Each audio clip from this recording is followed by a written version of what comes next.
Murió el dictador en 1975, vino la transición, pero como iba demasiado lejos para las élites, otra vez militares traidores como en el 36 dieron un golpe de Estado, esta vez el 23 de febrero de 1981, y lograron que el Partido Socialista jugara de nuevo con la UCD y luego con la Alianza Popular y luego con el Partido Popular, ese juego de trileros, de liberales y conservadores que se había jugado en la España turnista del siglo XIX. Y vino la crisis de 2008, y el PSOE y el PP, la misma mierda se gritaba en las calles el 15M. Y vino Podemos, y luego Unidas Podemos, 6 millones de votos, y las élites volvieron a querer interrumpir, como siempre han hecho, la democracia en España.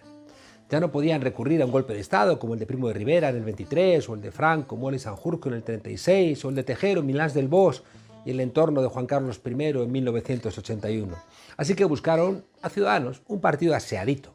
Y cuando Ciudadanos no les sirvió, buscaron a Vox, un partido nada aseadito, un partido de extrema derecha poblado de nazis y de falangistas. Y le dijeron, barra libre, tenéis que acabar como sea con Podemos.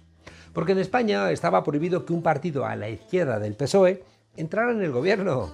Pero Unidas Podemos entró en el gobierno, y eso que las élites le habían cortado la cabeza a Pedro Sánchez cuando empezó a acercarse en otros momentos a Pablo Iglesias. Pero el agotamiento del régimen del 78 es que ya era una evidencia. Ahí está el rey emérito, el piloto de la transición, huido en Dubái, o ahí están los políticos del PP en la cárcel. Y Unidas Podemos entró en el gobierno. Y entonces las élites gritaron, ¿pero qué es esto? España es nuestra. Antes le prendemos fuego que dejarla en manos del pueblo. Y empezaron a echar gasolina. ¿En dónde? Pues en donde pueden, en los medios de comunicación, que como son sus empleados y hace tiempo que cambiaron su vergüenza a un mono por un racimo de plátanos, les obedecieron. Y llamaron a los jueces, precisamente a estos que eran más amigos del franquismo y del dinero que de la ley y de la verdad, y les dijeron, id con todo contra Podemos. Y los jueces que estaban juzgando al PP en la Púnica, de pronto, por propia voluntad y por respeto al Estado de Derecho, dijeron que, como venían las elecciones del 4M, había que detener el juicio para no inmiscuirse en las elecciones.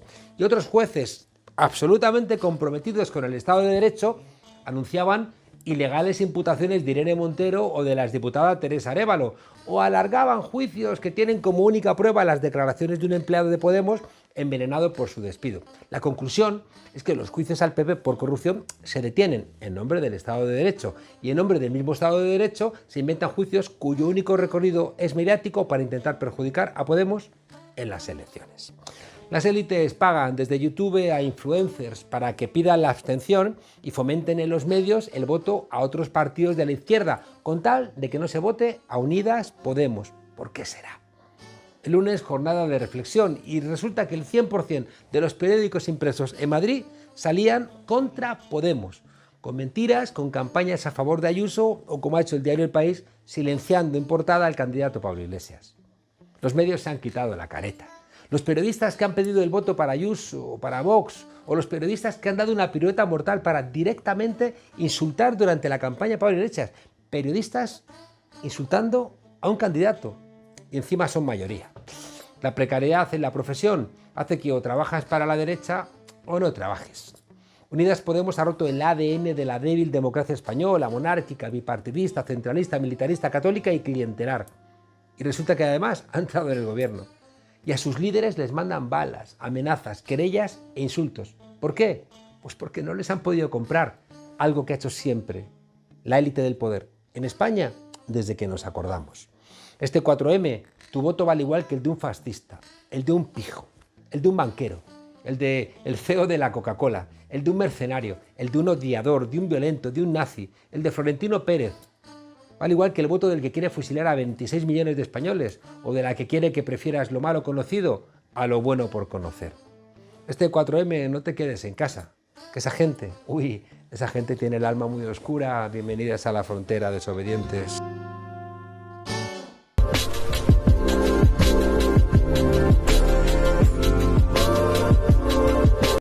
Los grandes medios siempre han sido los canalizadores de los intereses del statu quo, representado desde el siglo XIX por el turnismo entre liberales y conservadores, y que al final se construyó una suerte de cártel donde es más lo que se comparte que aquello que te diferencia. Los medios de comunicación en España se están expresando directamente como partidos políticos del ámbito mediático, pero como partidos políticos de las élites, incluida la radiotelevisión pública en manos del partido que esté gobernando, igual que le ocurre a la televisión vasca con el PNV o a la televisión catalana con las fuerzas convergentes. En las elecciones de Madrid del 4M parece que todos los medios han decidido finalmente quitarse las caretas, y para hablar de un tema relevante, porque sin unos medios de comunicación plurales y objetivos la democracia está en peligro.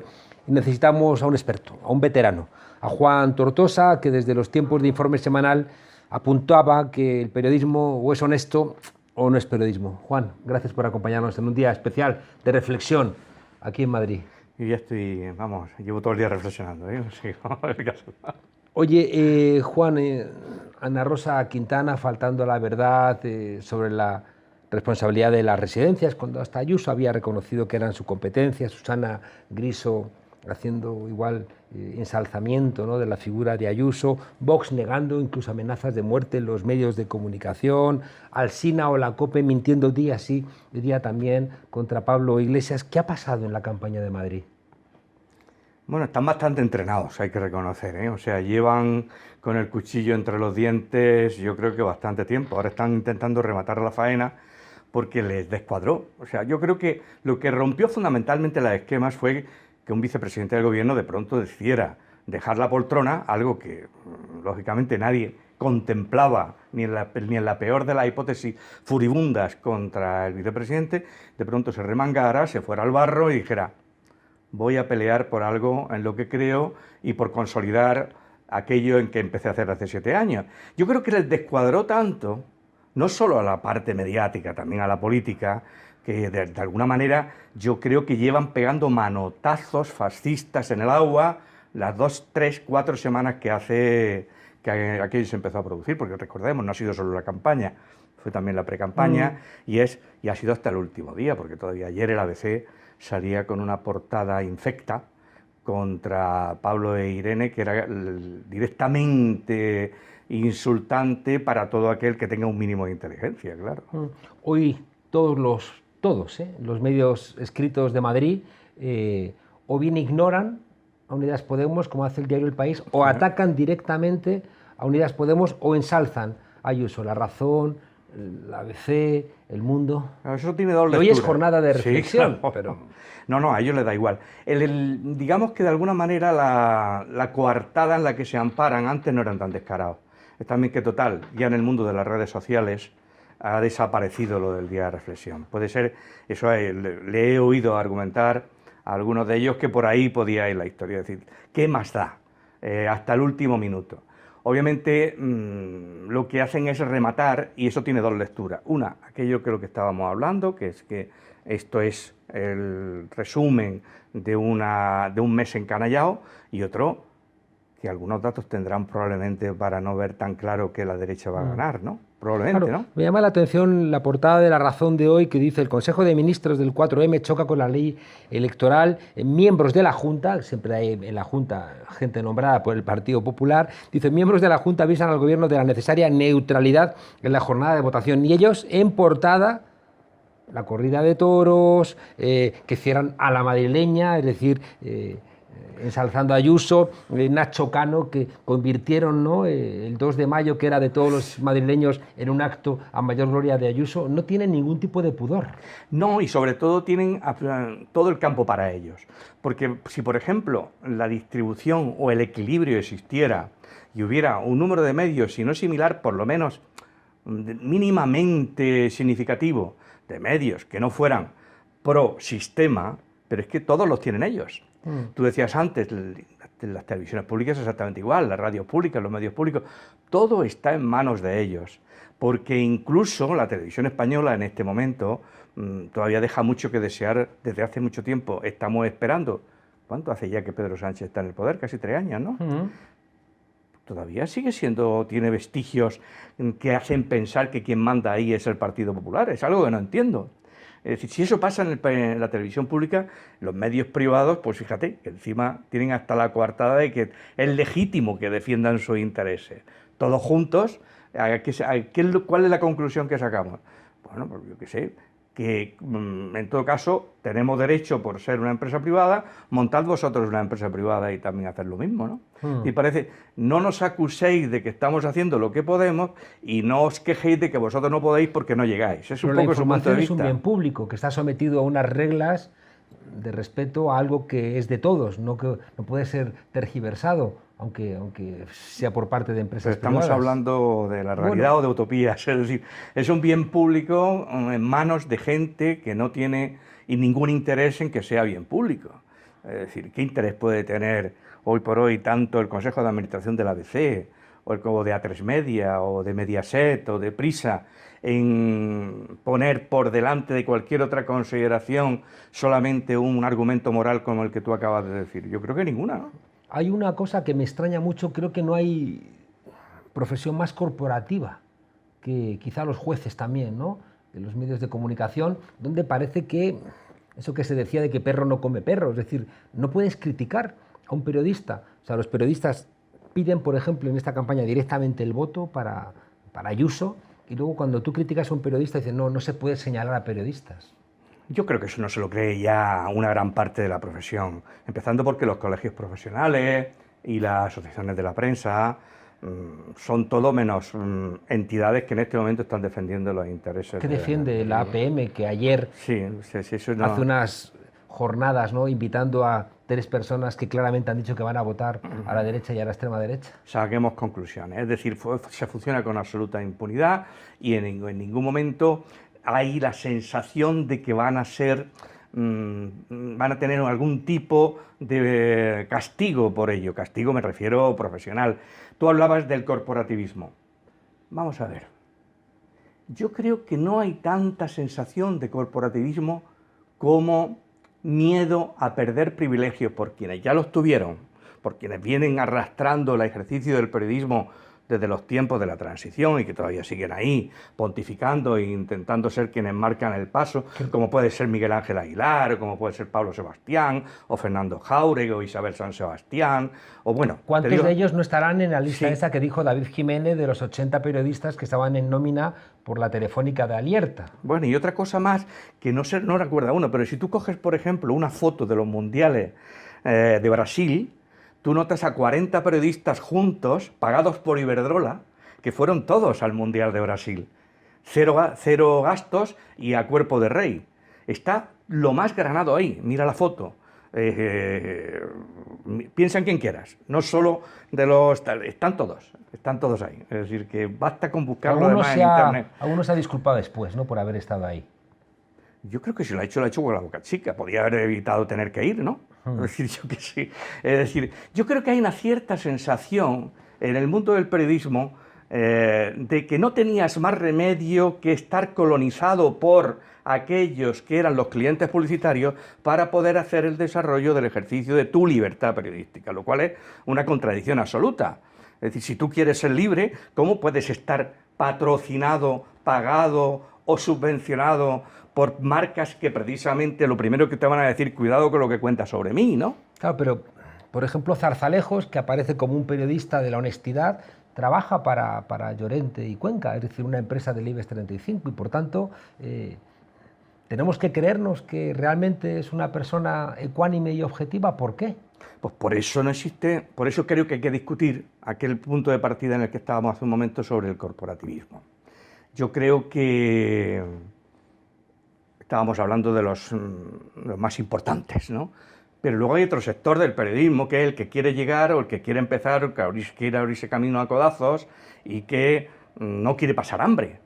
Y ahora, hoy por hoy, en el periodismo, en el ejercicio del periodismo, los sueldos son de miseria, los horarios son horribles, el teletrabajo ha acabado con las posibilidades de tener una vida más o menos tranquila. Y si tú quieres prosperar y dar codazos, ¿dónde lo puedes hacer? Solo lo puedes hacer en un medio de derechas.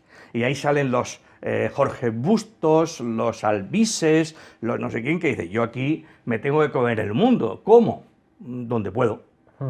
No quiero justificarlo, solo quiero explicar un fenómeno que hace que mucha gente diga, porque ¿qué periodista recién salido de la facultad con ganas y capacidad tiene posibilidad de ganarse la vida hoy en un medio que no sea de derechas? No sé, igual lo hay. Las posibilidades son menores. Mi amiga Ana Rosa Quintana la líder de la televisión ¿Qué por la amistades mañana. tienes? Yo me cuidaría.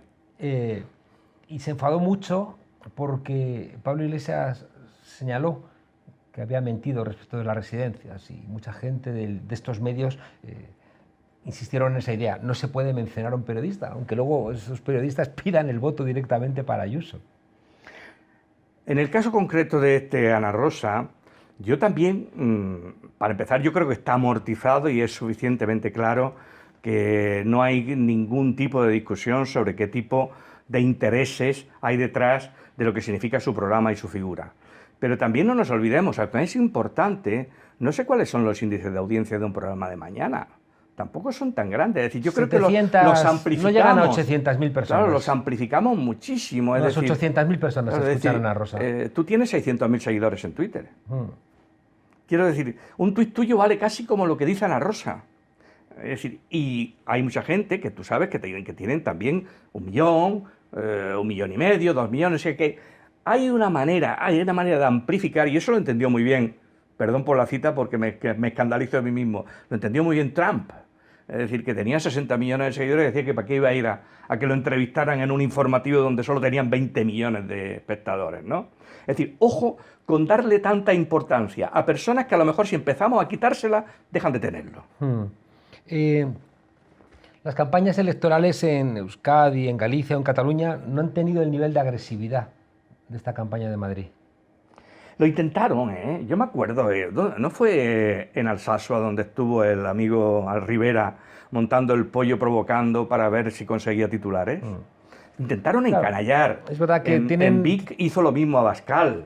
Tienen reflejo en la prensa de Madrid, claro, pero no en la prensa del resto del Estado. Claro, esa es la historia. ¿Madrid es una mentira mediática? ¿Qué va? Ojalá. Es un artificio, que duda cabe, pero condiciona todo. Es decir, yo creo que nos une. Es decir, antes, cuando existía la televisión única y los medios centralizados, parecía normal que un señor de Almería y un señor de La Coruña hablaran de la Puerta del Sol y la Puerta de Alcalá sin tener por qué ponerle el apellido Madrid. Pero es que de alguna manera sigue pasando igual. Ha llegado todo tipo de televisiones, las autonomías, la descentralización, y todavía, además existe el vicio, tú te habrás dado cuenta seguro. La mayor parte de los periodistas que escriben o redactan o incluso escriben piezas, cuando dicen la calle Alcalá o la Gran Vía, no se preocupan de decir Madrid.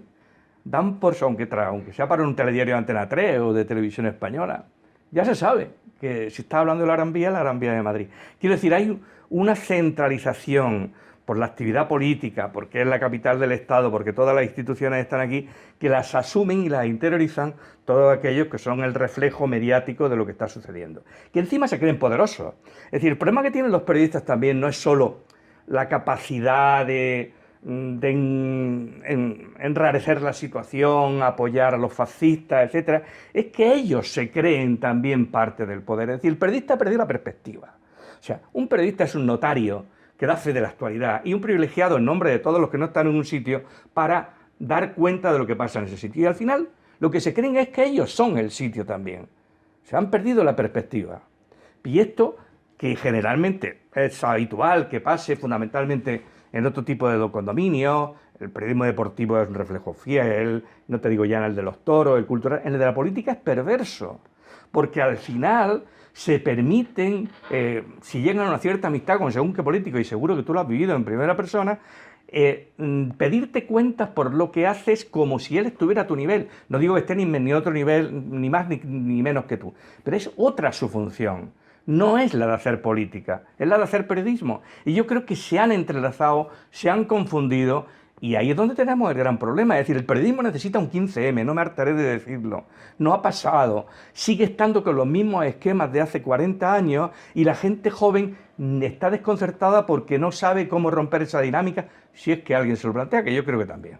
A veces me llama la atención que en las entrevistas el entrevistador tiene que quedar por encima del entrevistado o triunfa en la medida en que le hace incurrir en algún error. Ya no es tan importante lo que piensa el entrevistado, sino si le haces, ¿no?, cometer algún tropiezo y que te hace presentarte como triunfador al entrevistador y no al entrevistado. Sí, esa dinámica tú la sufres seguro y la vives cada vez que acudes a un plató o cada vez que eres entrevistado. es terrible, porque claro, no tienes más remedio que someterte a esa manera perversa de entender el oficio, porque es que no va quedando otra. Y entonces yo entiendo perfectamente que si tú quieres trasladar tu mensaje, no tengas más remedio que aceptar las reglas del juego y someterte a poner, primero, dispuesto a poner el cuerpo y a que te den de tortazos, claro, no hay más remedio. Yo creo que si en los colegios profesionales de la Asociación de la Prensa tendrían que entrar en algo, en primer lugar, es en poner orden en todo esto, es decir, en buscar un mínimo de referencias morales o de líneas rojas que no se deben rebasar. Y eso sucede en muchos países, ¿eh? Tuve una discusión muy fuerte porque tuve una agresión en Sanlúcar de Barrameda. Entonces una periodista fue allí a preguntar a un paisano y dijo que yo había entrado insultando en un bar, imagínate tú. Lo poco creíble que era la información, ¿no? Entonces, claro, protesté y dijeron, la periodista se defendía diciendo, no, yo he preguntado a unos y a otros, ¿no? Y Olga Rodríguez siempre insiste en que no puede sacar al rabino del gueto de Varsovia diciendo nos están masacrando y a Goebbels diciendo es mentira. Claro, el periodista tiene que contrastar la verdad. Pero aparte que hay una cosa, llevándolo al terreno nuestro y volviendo, si quieres, a las elecciones de ahora en Madrid. Es decir, ¿qué distancia? Pero bueno, ¿qué distancia? ¿Cómo puedes poner al mismo nivel a la hora de hablar, pero por favor, un respeto, a aquellos que se dejan ahí la piel, luchando por las libertades, por rescatar libertades de la gente, por mejorar la vida de los que tienen menos, por evitar la desigualdad y acabar con ella, y ponerlo en el mismo nivel que quien ponen en cuestión permanentemente todos los derechos humanos y todos los derechos sociales ya conquistados? Es decir, pero estamos todos locos. ¿Cuándo vamos a romper esta dinámica? ¿Por qué compramos esa idea? Porque al final la compramos, ¿eh? Porque la entramos, incluso repitiendo lo que ellos dicen, lo estamos propagando. ¿Cómo que distancia? ¿Cómo que lo mismo es Podemos que vos? Pero por favor. Hemos perdido fascismo y antifascismo. Machismo y feminismo, es como una locura que los medios, y quería preguntarte también sobre esto, tengo la sensación de que a veces los periodistas terminan creyéndose sus propias mentiras, no gente como Carlos Herrera, ¿no? Que son unos cínicos y trabajan para lo que trabajan, pero a veces escuchando a otra gente... Carlos podría decir lo contrario perfectamente. Claro, pero otra gente que tiene como más pretensión de profesionalidad, como Carlos Alsina, te le encuentras diciendo barbaridades, mintiendo, pero como si él no tuviera la consciencia de que está mintiendo. Claro, él de vez en cuando lava su conciencia, no sé si lo has visto, que de vez en cuando ponen aprietos también, a tal. ¿Por qué? Porque lógicamente lo que está es haciendo un equilibrio con su propia supervivencia. ¿Qué hay detrás de los Alsinas de este país? El miedo al coscorrón del que le paga, que en este caso Mauricio Casals, el dueño o el factotum de A3 Media, que es el dueño de La Razón, de Antena 3, de La Sexta y de Onda Cero. Es decir, de vez en cuando en una reunión de prebostes deben decir... Ya va siendo hora de que hagas un poquito de equilibrio, compañero, que te estás pasando últimamente y le has pegado 3 coscones. El otro día se los pegó incluso a Díaz Ayuso, en otro tiempo se los pegó a Mariano Rajoy. Es decir, va templando gaitas. Y lo que a mí me da pena es que concretamente en el caso de Alsina, que no me gustaría tampoco personalizar, pero como ejemplo, es que ese tipo de actitudes profesionales y tal, es decir, no saben ver cómo sobrevivir si no es así. Ese es el verdadero drama del periodismo. El verdadero drama del periodismo es que si no haces lo que hace Carlos Alsina, mañana, en septiembre ya te han sustituido. Decía muchas veces, se lo escuchan muchos periodistas, a mí nunca me ha dicho nadie lo que tengo que opinar, y decía Chomsky, eso es que nunca has disentido, ¿no?, de la línea editorial de los lugares donde trabajabas. Es que no tiene sentido. En otra etapa de la historia de este país, durante los últimos 40 años, podía tener un cierto sentido decir eso, porque yo he de decir en honor a la verdad, por ejemplo, que yo que estuve 12 años en CNN Plus, es decir, hice lo que me dio la gana y nunca nadie me llamó la atención. Es verdad, pero es verdad también que yo sabía dónde trabajaba. Es verdad que los tiempos no estaban tan encanallados como ahora. Es verdad que no había que demostrar una limpieza, digamos, frente a la línea editorial permanente, y que yo tuve además la suerte de tener jefes como González Basterra o Antonio San José, que eran unos tíos que me dejaron hacer siempre y que nunca me preguntaron, si lo has hecho tú seguro que está bien. Es decir, pero yo estoy convencido que eso ya no sucede. Es decir, el que ahora se ampara en nunca me han llamado la atención, yo creo que de alguna manera ya miente, a lo mejor no le dicen directamente tal, pero estoy convencido que llega un día donde le dicen, oye, que viene una campaña del Corte Inglés, cuidadito, ¿eh? Estoy convencido, seguro. Explica en La Vanguardia, ¿no?, contando cómo ha sido el ascenso de Jiménez Los Santos, una persona que puede decir barbaridades, como que te dispararía con una recortada y no pasa nada, y cómo de alguna manera es una persona que parece la más gramsciana, ¿no? Es decir, cómo ha sido capaz de, con un discurso contrarrevolucionario, reaccionario, ha generado pues, un clima de opinión, bueno, pues, que hoy se expresa en Ayuso y en Vox. ¿Te refieres justo al caso ese, con lo que ha escrito Jordi Amat? Bueno, yo recuerdo siempre muchas de las cosas que sobre Jiménez Los Santos decía Labordeta, que fue profesor suyo de literatura en Teruel, ¿no? Y además Labordeta murió de alguna manera como teniéndole cierto afecto al Jiménez Los Santos que él recordaba. Yo creo que Jiménez Los Santos es también otro, hemos hablado antes de Alsina, de Herrera, es decir, es también el paradigma de ese tipo de periodista que se mete en una dinámica donde al final sabe que nunca va a salir porque por un lado se divierte, por otro gana dinero y por otro, cosa fundamental en el periodismo que no podemos olvidar, son víctimas de la tentación de una señora llamada Doña Vanidad. Yo creo que la vanidad en el periodismo tampoco hay que olvidarla como uno de los componentes fundamentales para entrar. Perdón si esto es una justificación, no es lo que quiero, ¿no? Pero sí explicar cuál es el camino que sigue muchísimo profesional que estoy convencido que podría hacer lo contrario si las circunstancias fueran las contrarias. Es decir, que es que a todo ha derivado. Es decir, yo conozco muchísima gente hoy que está en una línea donde no estaba cuando trabajaba conmigo hace 25 años. Te repregunto, ¿por qué no hay un Jiménez Los Santos de izquierdas? Porque no hay medios de izquierda. ¿Quién le paga el dispastón que le paga a Jiménez Los Santos? ¿Quién se lo paga en un periódico de izquierda? Pero podría haber gente que lo hiciera sin necesidad de que le pagaran un pastón, por una propia vanidad de izquierdas, de influir en los partidos de la izquierda, de influir en los sindicatos. Primero el dinero, luego la vanidad. Yo creo que ese es el orden. Quiero decir, vamos a ser claros y yo qué sé. Es decir, yo creo que en todos los oficios y sobre todo en el periodismo, es verdad que tú si te sientes capacidad de influir ya estás pagado, entre comillas, pero en el fondo, es decir, tú lo que no quieres es hacer el tonto al lado de quienes están cobrando un dinero por hacer unas cosas y ser líderes de opinión. Yo creo que si no hay medios de izquierda, y lamentablemente lo veríamos, yo estoy convencido, tú pones un presupuesto similar al que tiene A3 Media en manos de un conglomerado de izquierda en este momento, y ya verás la cantidad de gente que trabaja en A3 Media que estaría encantado de estar con nosotros mañana. Muchos tertulianos viven del dinero de las tertulias, no de lo que escriben, y por tanto eso, por ejemplo, eso determina el nivel de...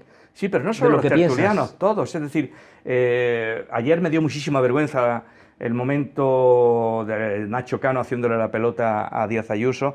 Yo creo que el periodismo está plagado de Nacho Cano dispuestos a venderse al mejor postor. Yo creo que Nacho Cano lo que hizo ayer tiene que ver con, como sé que vas a ganar, me pongo a tu disposición y aquí tienes mis servicios, ¿no?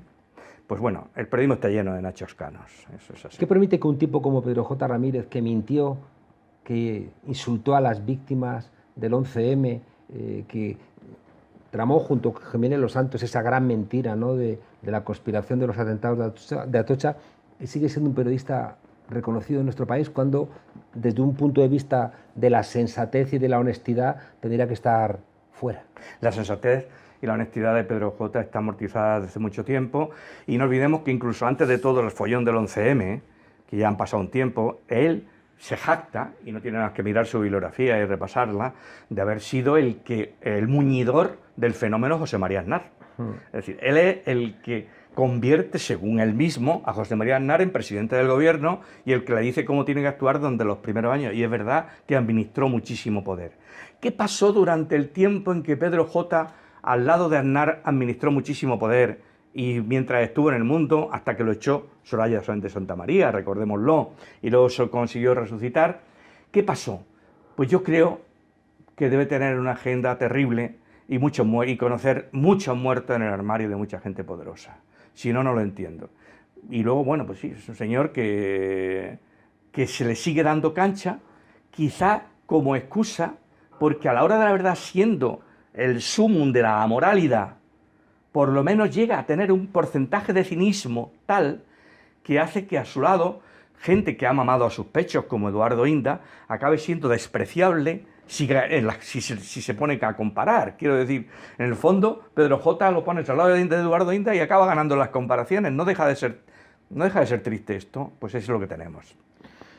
En fin, Cebrián, que representaba el diario El País, pidiendo, ¿no?, al PSOE abstenerse para hacer posible la investidura de Ayuso. Sí. ¿Eres optimista respecto del futuro de los medios de comunicación en España? Hace falta dinero. Con dinero soy optimista, sin dinero no. Juan Tortosa, maestro de periodistas, gracias por acompañarnos en esta jornada de reflexión y hacernos pensar. Hoy los medios de comunicación no han estado a la altura, Juan, en esta jornada de reflexión. Por supuesto, es una verdadera pena. Un abrazo.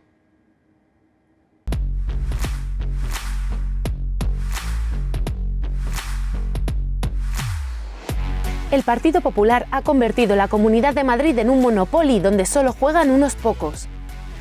Y exactamente esos pocos han dejado de pagar 48.000 millones de euros. El Partido Popular no para de repetir que baja los impuestos a través del IRPF, y es verdad, pero es una reducción de la que solamente se benefician los ciudadanos que más dinero ganan.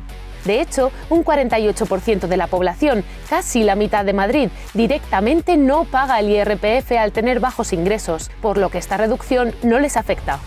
Si, por ejemplo, tú ganas 20.000 euros, como mucho te vas a ahorrar 20 euros al año. Pero la cosa se pone interesante a partir de los que ganan 100.000 euros, algo que solo alcanza el 5% de la población, que ahorran unos 700 euros. Si ganas 600.000 euros, en Madrid pagas 14.000 euros menos que en el resto de comunidades. Y así, cuanto más rico eres, te vas beneficiando más y más de la rebaja de impuestos.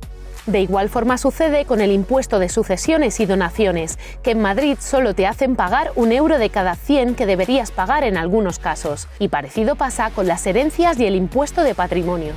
Y estos últimos impuestos, recordemos que solo los tienen que pagar aquellos que heredan grandes fortunas, no cualquier vecino que hereda los ahorros habituales de sus parientes. Es decir, que cuando se pasa por la casilla de salida, unos pocos se llevan dinero de la banca, pero la gran mayoría no se lleva nada.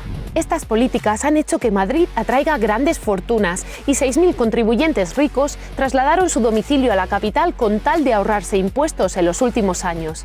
Todos ellos con fortunas de más de 700.000 euros. Si estás viendo este vídeo, es posible que no ganes 700.000 euros al año, ¿no? Esto se traduce en que desde 2004 la Comunidad de Madrid ha dejado de recaudar en impuestos 48.000 millones de euros. ¿Y cuál es el problema de que los ricos se ahorren tantos impuestos? Simplemente que las madrileñas y madrileños tienen 48.000 millones de euros menos para invertir en escuelas públicas, guarderías, transporte público. En estos 26 años en la Comunidad de Madrid hay 800 camas de hospital menos en la sanidad pública, por poner un ejemplo. Que los ricos paguen más impuestos no es una idea social comunista bolivariana, hasta lo defienden personalidades como Bill Gates. Parece que Isabel Díaz Ayuso saca un doble 6 con los dados y construye un hospital de pandemia sin médicos contratados y que sirve comida en dudoso estado, en vez de contratar más médicas y enfermeras o de reforzar la atención primaria en plena pandemia.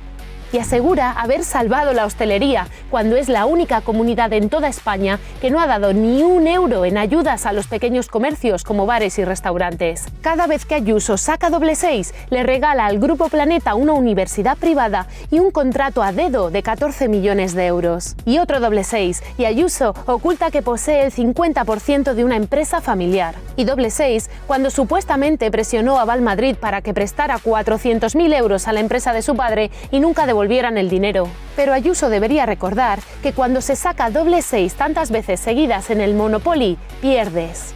La Comunidad de Madrid no es un juego para que unos pocos se enriquezcan a costa de privatizar los servicios públicos. El próximo 4 de mayo en la Comunidad de Madrid se juega mucho. ¿Vas a dejar que ganen los de siempre? Hala, vamos. Venga. Que me piro.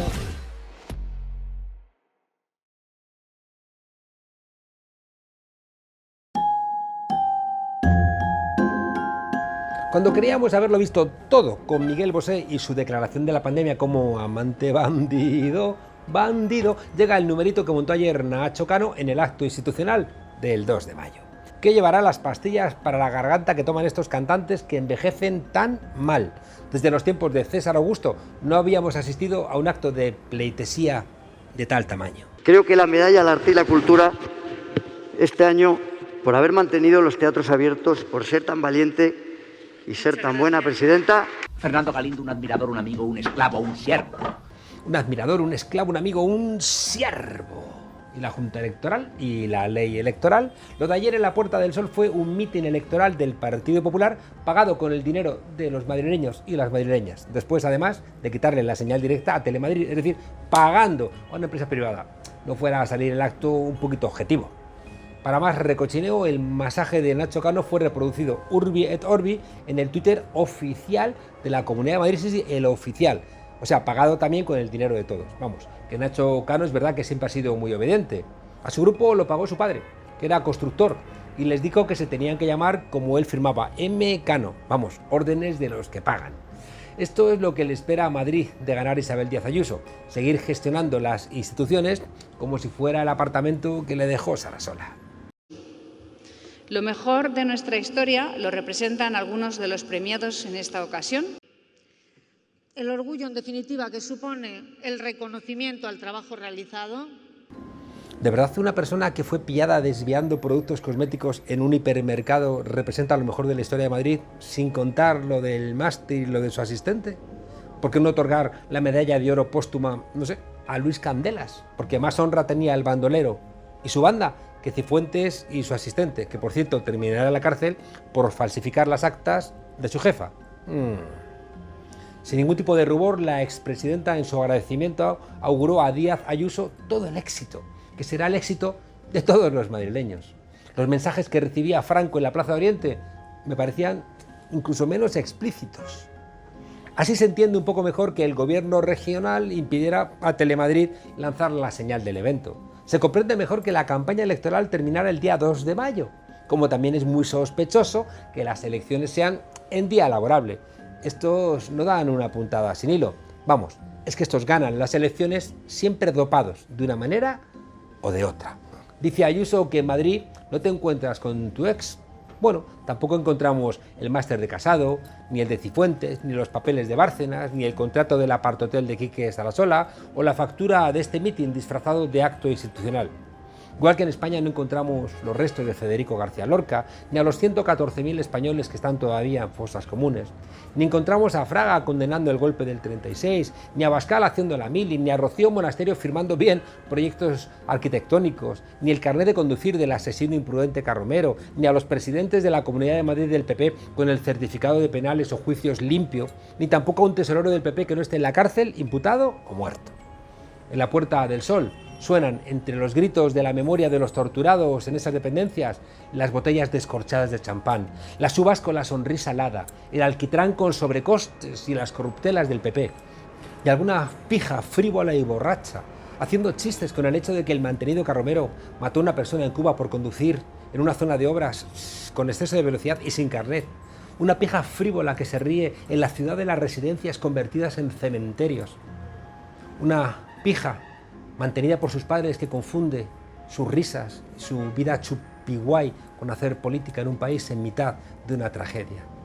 El 4M, el voto es igual, el de todos, el de los irresponsables y el tuyo, para que no te canten que en tu fiesta me colé y te vuelvan a robar la democracia y no te enteres.